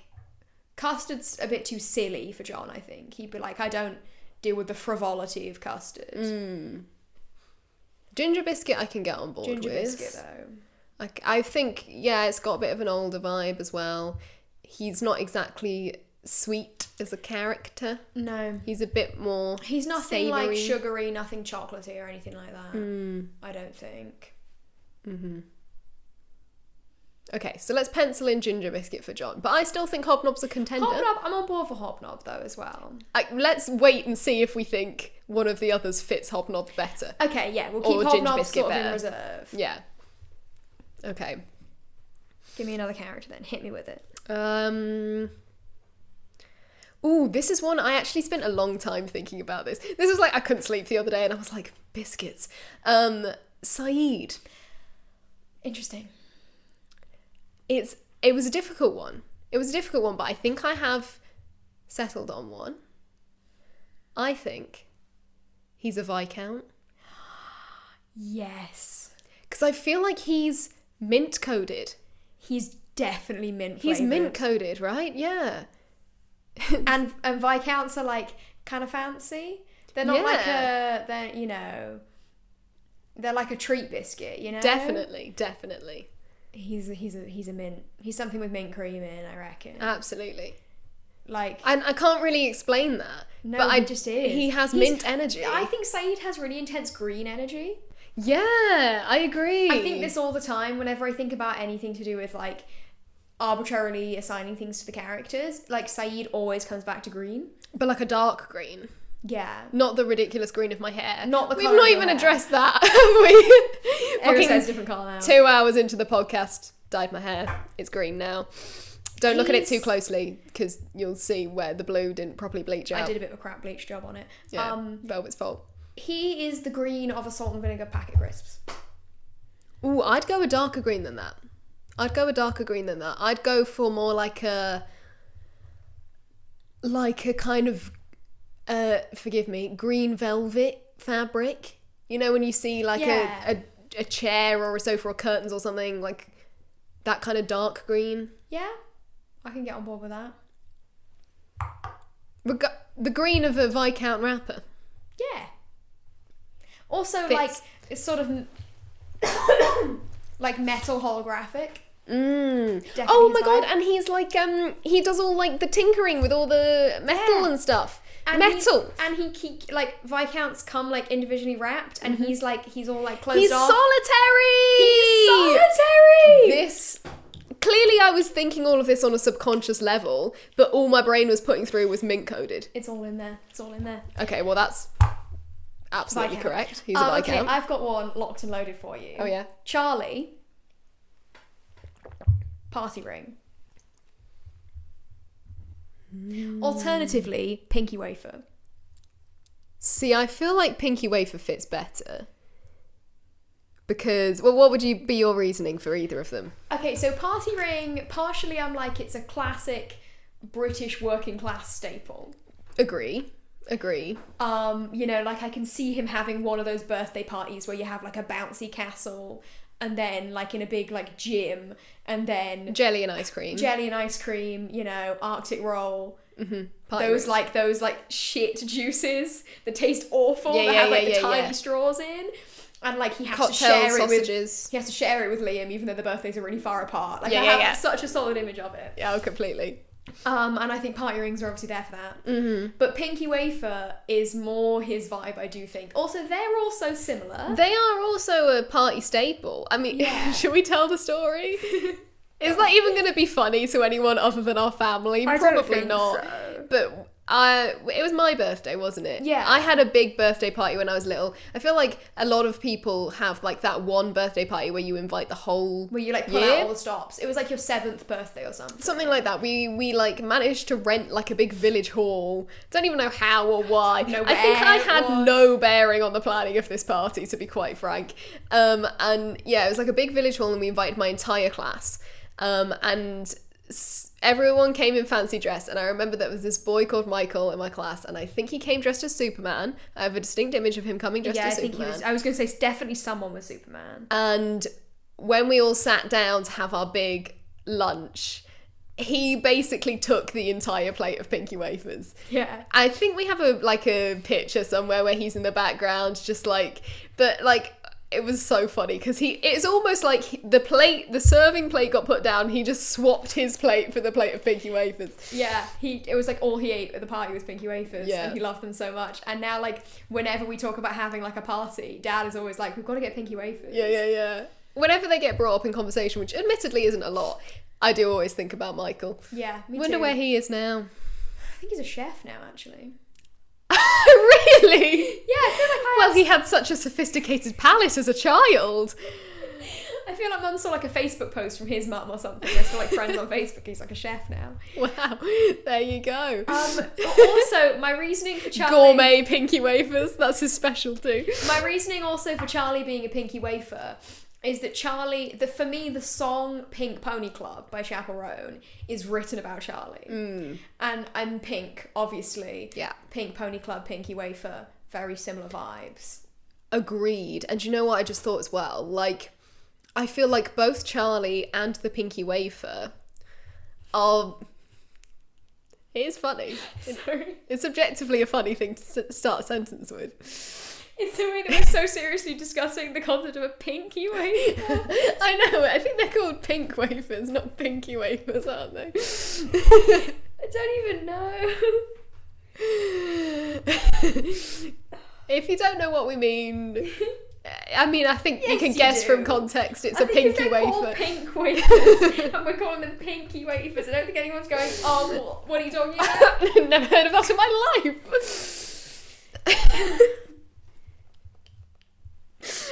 So I think both Charlie and the Pinky Wafer, I think they're both quite camp in a very heterosexual way. Okay. Do you agree? I can get on board with that. It's an insane statement to make about Biscuit. Don't you think though? No, but I feel I'm like kind of with a you. Pinky Wafer is straight. Yeah. A Pinky Wafer would go to GAY though. Yes. Absolutely. And has like a little t-shirt that says I'm an ally on it. Yeah. And I feel like Charlie, I don't think he'd do that, but I do think he's a similar energy, because he's like... Yeah, because it's just kind of like the rock star. Yeah. But he's definitely straight. I mean, definitely, I would say definitely not, but you know. Well, I think Pinky Wafer. I think Charlie's a Pinky Wafer. Maybe Hurley's a party ring. Yeah. Because they also kind of go hand in hand. Definitely. They're like the fun biscuits. They're a duo. Hurley, I feel, has icing on. Yeah. As a biscuit. Agreed. And also, again, I feel like it's a, you know, I'm not going to actively choose a Pinky Wafer. Sorry. Said it so much. I'm not going to actively choose a party ring, but I'm not mad about it when they show up. Yeah, like I wouldn't buy a party rings in the shop, but if I got to like a party and there was a plate of party rings, I'd be like, oh my god, there's party rings here. So that's kind of like Hurley in an episode, right? Like I'm not like, you know, oh, Hurley's my favourite character, but when he shows up, I'm like, oh yeah, Hurley's here. Oh, Hurley! Yeah. Absolutely. Okay, I'm happy with that. Party ring and Pinky Wafer together for life. Yeah. Besties. Okay. I'm Party Ring and I'm Pinky Wafer. The Biscuit Brothers. The Biscuit Brothers. The childhood party Biscuit Brothers. That's a bit wordy. It's my bad name. Yeah. Childhood party Biscuit Brothers. And the title of your debut track is The Dry Wit on This Podcast is Unmatched. 5 stars. Podcast. That's the title track. Yeah. The album, I reckon, is just called Pinky Wafer. Surely that's his solo, you know? Coming to a Spotify near you. Yeah. Okay. What other characters are there? I've got one. Yeah. Boone is a jammy dodger. Ooh. Interesting. Elaborate on that. Because, like, they're quite fun, but they're also quite... then it's not like a fun flavoured biscuit or anything. The biscuit itself, you kind of don't care. But the fact that it's got jam in, you're like, hell yes. I don't agree that that's Boone's vibe. But also, like, why is there, like, custard in it as well? Is there? There used to be, at least. I don't know if there is anymore. Maybe we used to get cheap ones. There used to be, like, a weird sort of custard cream filling in there also. Okay, and I'd be like, why is that there? I want the jam. This is a segue. Have you ever had the cola flavoured jammy dodgers?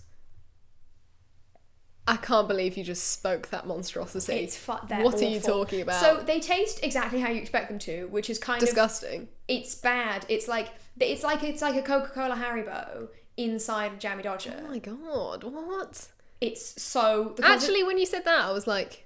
This is the thing, it's quite nice, but you're just so aware the whole time you're eating it, like, what the hell am I eating? It's right like now? this shouldn't make sense. It shouldn't make sense, but it's quite nice, but it's also really weird. Yeah. I don't know if they still do them anymore. I had them back in like 2021 or something. Oh really? At like a. My guess is it was like a weird promotional collab. Limited edition or something. And then they were like, yeah, this didn't work. And then they just didn't do very well, I don't think. So I'd be on board with Boone as a Coca-Cola flavoured jammy dodger. What shouldn't be working, but it is. No, just get it out of my sight. You're so mean. You're so mean to him. I'm joking. But I still don't really see jammy dodger. Well, explain how like the cream being a bit weird, but the jam being nice, but the biscuit being plain is anything to do with Boone. Okay, so it's like the character itself doesn't have a whole lot going on. Uh-huh. But he's quite fun whenever he's involved in the narrative. I don't think he's that fun. He's kind of just there. Well, what biscuit would you give to Boone then? I mean, this is going to sound like I'm a hypocrite, because this is a biscuit I actually do really like. You're giving him jammy dodger. What? No, that would just be me agreeing with you. It'd just be really funny if you went, hear me out here, jammy dodger. What the fuck? I don't know why, just kind of came to me. You lost your mind by this point in the episode. I'm hungry. We talked about biscuits too much. I want a Pinky Wafer. I think I might give him like a Kit Kat. Because I feel like I really like Kit Kats, but they never fill you up, do they? He's the green tea Kit Kat. Ooh. That you get from Japan. Why'd you say that? I think he's got that energy. No, but I don't think he's a 4-finger Kit Kat. I think he's he's a 2-finger Kit Kat. Yeah, well, I think the green tea only comes in 4-finger. Oh, does it? I might be wrong on that. But He's not a Kit Kat chunky. I'm definitely not. Because he's a twink. This is also why he's a Kit Kat, right? Super skinny. But thin. Mm-hmm. But I think, like, him always wanting to sort of be a part of it, but never really fulfilling the job, could be a metaphor for Kit Kats. I guess. They never really fill you up. Consider Kit Kats to be really like a bit of one of the main biscuits. No, it's a bit more of a chocolate bar, isn't it? Yeah, it's like a lunchbox biscuit rather than a biscuit tin biscuit. Yeah. Okay, I guess I can get on. Maybe like the dark chocolate ones. I feel like Boone has dark chocolate energy. I can see that.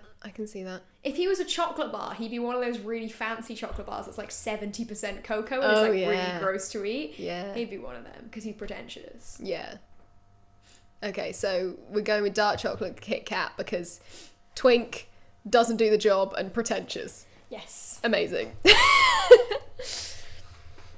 Shannon, I fear, is not a standard biscuit either. No. Because, like, she's the kind of girl who would not eat biscuits. Yeah. She's on a diet.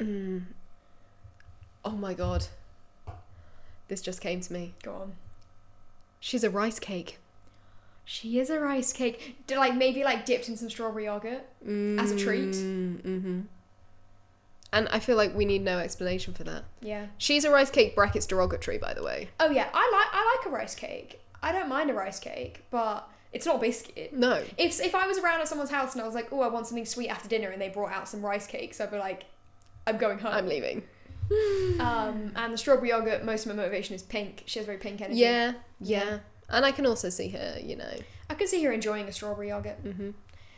A froob. She's not a froob kind of gal, I don't think. I think she'd enjoy a froob. It would be like a secret shame, like a guilty pleasure. Guilty pleasure froob. Yeah. Interesting. Maybe. Yeah, maybe actually. Maybe I can picture their childhood being young Boone in the fridge, who ate all my froobs? And she's like, not me. And then it cuts upstairs to her bedroom and she's like... She's got a secret stash of all the wrappers under a floorboard or something. Yeah. Okay. Who else then? Who have we missed? So, in my sleep deprivation, I also found it quite difficult to find one for Claire. Maybe Claire's a custard cream. Oh, I could see that, actually. But I was going to say that when I was, trying to sleep and everything, I did a bit of Googling, and I found out that... I googled popular biscuits in Australia. Oh, go on. And I found out that the wagon wheel is actually an Australian-British creation. So back in the days of when, Australia was in the Commonwealth and all of that, the wagon wheel was started in this era. You know what? That really makes sense to me. And I don't know why. Yeah, this is the thing. As soon as I saw it, I was first of all, I was just surprised to see wagon wheel because it seems very British to me. But I was like, oh, Australians have wagon wheels too. That's cool. And then I was like, oh, I can see Claire as a wagon wheel. I can sort of see Claire as a wagon wheel. Is she a plain wagon wheel or is she the wagon wheel with jam in? I didn't even know you could get ones without jam in. You can, yeah. I think so. I don't... There's blue ones and there's red ones. Oh, okay. I figured the blue ones are just marshmallow and the red ones have because the jam's strawberry jam, so I figured the red ones have the strawberry jam in. Well, I'd say she's got some strawberry jam in her. I'd say so. Yeah. I think she's the wagon wheel is whimsical, but it's also it's quite a lot to take on, isn't it? Because it's big. Yeah. It's intense. The wagon wheel's intense. I can't finish a wagon wheel. Yeah, so I feel like Claire is kind of whimsical but intense. Yeah, she's got a lot going on. And also, the wagon wheel, often you'll buy a packet of wagon wheels and they won't sort of get finished for a while. They sit in the back of the cupboard. And I think that's what the plot does to Claire. So she real. She gets put in the back of the cupboard, She does. Brought out when you have guests over because someone's got to eat the wagon wheels. Mm-hmm. You know what? Not to circle back. Do you think John is a Tunnocks tea cake? Ooh. I can really see, akin to the orange scene, I can really see him kind of taking a bite out of Tonic's tea cake and having like a marshmallow moustache. The chocolate dome is just covering his teeth when he smiles. I can see him getting like kind of marshmallow fluff all over his face and not really caring. Yeah. I'm not opposed to the Tunnock's tea cake, but I do wonder if it's a bit too joyful. That sounds bad. A bit too much whimsy for John, maybe. He's got some whimsy, though. He does have some whimsy. Especially, like, when he's talking to Walt and stuff, and, like, in the early episodes. What's Walt? And when you said Australian biscuits, I thought you were going to talk about that, like, what is it? That, like, it's like an Australian, like, Magnum, but it's, like, orange, and it's called, like, a fabulous gay time or something. What the fuck are you talking about? A Solero? It's not a Solero. The fabulous gay time. Golden gay time. It's from New Zealand, I think. Oh no, it's Australian. It's like a sort of knobbly bobbly, or like a feast. It's like a brown. Oh my god! It's an ice lolly, so it's not relevant to the conversation at all. But it just like it's like when you see like food that's like colour reversed. Yeah. You know. Don't like that pic. Anyway, yeah, well, I don't really know. Well, because we've given Boone Kit Kat now, we settled on dark chocolate Kit Kat. Maybe Walt is the Kit Kat chunky. Oh, I could see that. It's not necessarily a childhood Starbar. biscuit. Starbar. We're not assigning him Starbar. He's got Starbar vibes. Or like, it's not a biscuit, but you know what Walt is? He's those like fruit winders. Oh yeah, he is. He's a fruit winder. Yeah. Or maybe like a Mars bar. That's I think he's a fruit winder. He's a fruit winder. Are we going to make an exception? I mean, we've already included rice cake and fucking Tunnock's tea cakes, neither of which are biscuits. Yeah. So, yeah. Tunnock's tea cakes have biscuit in them. They're equally as biscuit as a wagon wheel. Because it's biscuit, chocolate, marshmallow. That's what was made up in both of them. Yeah, but the wagon wheel is more biscuit shaped. Okay, fine. Let's not get into the Jaffa cake debate. I don't think anyone can be Jaffa. And no one really has Jaffa cake energy anyway. Rousseau, maybe. Rousseau could maybe be a Jaffa cake. Yeah. Maybe the kind of thing of like, is it a cake, is it a biscuit? Like, she's not a survivor of the crash, but she's a character in the show. She's a bit different to the rest of them. I guess, yeah. What's Michael then? If Walt is a fruit winder, Michael also, I think, has energy of a character really despises fruit winders. I think it's just sugar. He's the kind of guy who's like, no, you can't have candy floss. It's just sugar. Yeah. You know? Absolutely. What's the reasoning behind the fruit winder, or is it just there's no reasoning? I mean, energy. I agree. Just energy. Yeah. I think Michael... I think he could be a custard cream. He could be. Because he's kind of got, like, the... I don't know, like, mature side. He's one of the more mature characters. But he's also very immature at times. You know, when he, like, argues with Walt and stuff. And I feel like the custard cream is, like, not... It's, like, a breach... it's a bridge between biscuits for kids and biscuits for adults. It's like on the border. Yeah. Yeah. Okay, I'm kind of on board with that. What about Jin and Sun? Because I've got nothing. I've been kind of ruminating on those two for a bit. It took me a while to think of one for Sun as well, but as soon as it came to me, I was like, oh, I think this is quite good. Oh, go on. So I'll be intrigued to hear what you think, because I am open to changing it, but Biscoff. Ooh, I think Sun's a Biscoff, because, like, again, it's a very kind of sophisticated biscuit. When I was a kid, I really perceived them to be like posh. Yeah, because you'd get it like free with a coffee or something, like on the side, or like in the hairdressers one time. Do you remember that when we went to the hairdressers and we got free Biscoffs? And it's kind of like, it's a mark of sophistication, you know, luxury. Yeah. And I feel like that's Sun in like her rich girl era off Island and that. This is such a dumb reason, but maybe Jin could be a Choco Leibniz. I was actually going to suggest Choco Leibniz. Were you? Yeah. I bet your reasoning is less dumb than mine. Go on.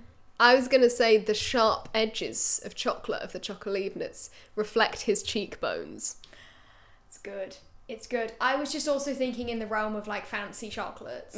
Like Biscoffs and Choco Leibniz both kind of felt like they were like a treat biscuit.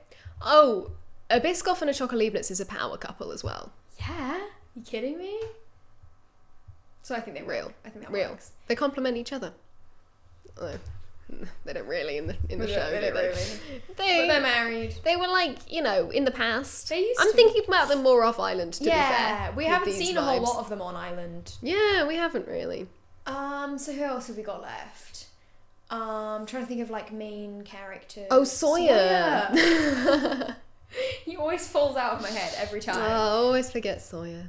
Um, Ugh. I mean, I just feel like he's a brandy snap. I do. you know what I was gonna say? One of those like protein bars. Yeah, equally offensive. I feel like he's, a brandy snap is disappointing. It's brittle. Is it brittle? It's more chewy, Brittle. isn't it? It's never what you want it to be. No. And I feel that very much from Sawyer. I feel that a lot. I often think about what I wish Sawyer could have been. Where I think like he could have been really great. And then the more I think about it, the more I realise what I want Sawyer to have been is just who Josh Holloway is. I just want him to be that guy. I think, with the brandy snap. So could Josh Holloway in this analogy be like when a brandy snap is filled with cream? You know that? That's like a fun, nice way to have a brandy Josh snap. Holloway, though, he strikes me as like a chocolate eclair. Oh, yeah. I like that. Again, not a biscuit. Not a biscuit, but like similar to a brandy snap filled with cream. Yeah, okay, fair enough. But yeah, I feel like Sawyer's a brandy snap. He's a brandy snap. Also brandy. I feel like he drinks brandy. I know it's not in it, but the words Maybe. are the same. And then I think Rose is the only one left. Oh, Rose, interesting. She's a hobnob. Interesting. Because I was going to say, is she a ginger biscuit? But you think she's a hobnob? I think John is more of a ginger biscuit than Rose is. Because also Rose is so like no nonsense. That's like her whole thing. Yeah, but I feel like if I like witnessed John eating a ginger biscuit, I know he said it wasn't about their favourite biscuits, but like if I witnessed John eating a ginger biscuit and I said, "What? Like, why are you eating that? They're gross," he would say it's good for digestion. Which that might not be true, by the way. Don't believe everything we say on this podcast. I don't know if it is. I mean, ginger is good for your health generally. Yeah, but a ginger biscuit is probably so full of sugar that any health benefit is. Well, I don't know. And I think John cares about what's good for digestion much more than Rose does. Yeah, but I'm not really... I think Rose would be like, oh, what the hell, I'll have a treat, and then pull out like a hobnob. Pack of hobnobs. Maybe her husband is a hobnob, who was in the tail section. Because she's having a treat. No, I don't know. Why did you say? because they're, we don't know anything about him. Because we're like, who's the hobnob? Maybe it's fair. him. That's what I was going for. Okay, mystery man is a hobnob because we've forgotten what hobnobs taste like. Because we don't really know what hobnobs are. So, Rose then... So are we settling Bourbon? on... Ooh. She could be a bourbon. We've not had bourbon yet. Not and had bourbon. Bourbon is an iconic biscuit. an important biscuit to me. I love good bourbon. And I love Rose, bourbon. so that fits. Yeah. And it is kind of no nonsense. Is she more custard cream? And Maybe, yeah. But then we need a new one for Michael. But maybe Michael's a bourbon. Maybe Michael's a bourbon. It's kind of ironic that he's like, we said, he wouldn't approve of the fruit winder, but then he's like a really chocolatey biscuit. Yeah, but I think he'd enjoy the whimsy. I think it's a similar thing to like Shannon not eating fruits. I think he'd be like, don't eat that crap, it's bad for you, like to wall, and then he'd take it off him and then he'd go into his bedroom and eat it, So are we settling on ginger biscuit for John? I think so, yeah. Custard cream for Rose. I feel like custard cream... She's a custard She is a custard cream. I'm happy to go with Michael as a bourbon. I don't know if I completely agree, but I can't really think of any other options. What other biscuits are there? Oh, he's not a bourbon. He's the, like, Fox's sandwich biscuits. Ah, like a Viennese biscuit. Yeah. Oh, I like that. Because he's also like an artist, isn't he? Well, he's like an architect. He's like an architect. He's like a engineer. So I feel like a Viennese is an artist's biscuit. Yeah, the swirl. Viennese whirl / Viennese sandwich biscuit. Yeah, I'm happy with that. He's a selection of Viennese biscuits. He's like a selection box. My favourite selection box, Lost Island. Maybe that's what the metal is. They've discovered they're in a biscuit tin. Oh my god, it's the lid of the biscuit tin. We've just blown this show wide open. Someone's going to take it off and just... Scully, you're not going to believe this. The island is a biscuit tin. The island is a biscuit tin. And on that note, I think we're going to leave it there. I have one more question for you before we wrap it up. Oh, come on. That was such a good segue. I know that's a perfect ending, but I have one more question I want to discuss. Go on. What biscuit am I? What biscuit are you? Ooh, okay. That is a good thing to end on.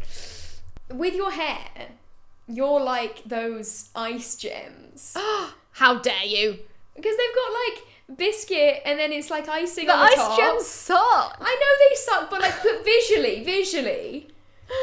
Because like they've got like the brightly coloured swirl on the top and that's kind of like your hair. I didn't realise this was a comedy roast. This bozo over here. What are you trying to cosplay an ice gem?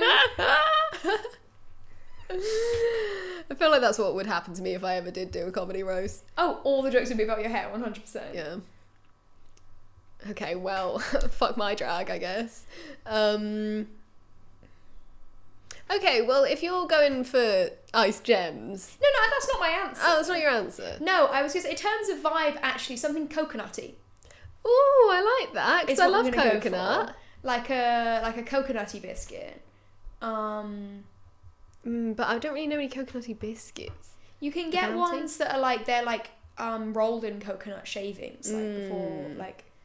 I've never really had any of them. Maybe this is my mission. I've got to find myself in biscuit form. I've got to try one of those coconut biscuits. Yeah, maybe. I think I'm going to go for animal crackers for you. That's perfect. That's genuinely... I'm an animal cracker. Yeah, I think you are.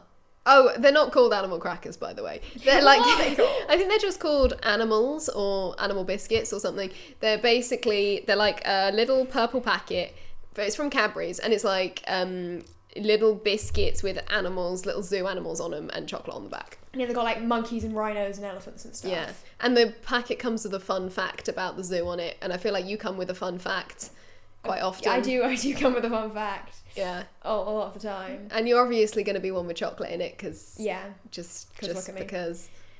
Yeah, I'm so on board with that, actually. I feel like I'd also have a bit of chocolate, no? Yeah. Chocolate and coconut. Chocolate and coconut. We're going to invent a biscuit for me. No, there's probably a chocolate coconut biscuit out there. Chocolate coconut biscuit. I'm going to Google it. I'm a Bounty. This is what we've discovered. Yeah, I mean, Bounty, they're not biscuits, but you definitely have Bounty energy. I love Bounties. Coconut biscuit. I'm not going to tolerate any Bounty hate in the comments, by the way. Bounties are great. They're amazing. It's mostly just coming up with recipes. I mean, I should have seen that coming when I Googled probably the phrase biscuit. This is what you are. It's called a... Oh, it's taking me to another page. There we go. A Delica Biarritz coconut chocolate biscuit, okay? Oh, that guy. 175 grams, £4.70. So it's like a sort of biscuit / sort of Jaffa cakey looking thing with chocolate on one side and then coconut shavings on top of the chocolate. Ooh, okay. I think that's you. Nice. I can get on board with that because I love Jaffa cakes as well, so I imagine I'd like that. I've never tried it, but it looks nice. Looks pretty good. I am only 175 grams. You cost £4.50. So it fits. Did we settle on Jaffa Cake for Rousseau, by the way? I think so, yeah. Sick. No one got Jammy Dodger. Oh, yeah. Do you think she's a jammy dodger? No. Well, I guess she's kind of dodging the survivors. She's setting up traps. That's a form of dodging. What's Ethan? Jammy dodger. No, I don't know. Cherry Bakewell. He's like that biscuit with the terrifying smiley face on it.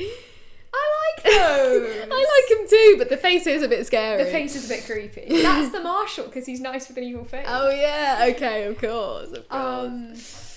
No, he's like, I'm trying to think of a biscuit that like... Is there like a spicy biscuit or something that causes like harm to people? Probably. That's the thing, I was trying to think of a biscuit that like made me ill. I'm thinking like, because then I've been beat up in a way. By the biscuit. From the insides. From the insides, exactly. He's a not nice biscuit. Because he's not nice. I don't know why I had the urge to say he's a crouton then. Simply not a biscuit. I've never eaten a crouton. I don't really know what they are. They're little chunks of bread, I think. They're like. I know they go with soup. Yeah. Well, that's all I know. Maybe he goes with soup. Maybe he goes with soup. And on that note, let's wrap it up. So, well, thank you all for listening. Yeah. We hope you enjoyed the biscuit. I feel like that's probably the same length as the episode. Probably. We went on. But hey, this is the content you come here for, okay? Absolutely. You come to me when you want, finally, some delicious biscuit discussion. Yeah. You know what? I've been trying this entire conversation to work in, he wants that cookie so effing bad. That meme. Yeah. But I can't. No. I was like, someone I'm going to assign the like B. Well, I'll tell you who we haven't done. Vincent, but what cookie does he want so effing bad? dog biscuit. Dog biscuit. Done. Sure. Nailed it. But Vincent is a cake pop though, I feel. Well, those biscuits kind of look like cake pops, don't they? They're like on a stick. Yeah, that's a cake pop. The cookie is then next to it. Oh! So you were agreeing with me?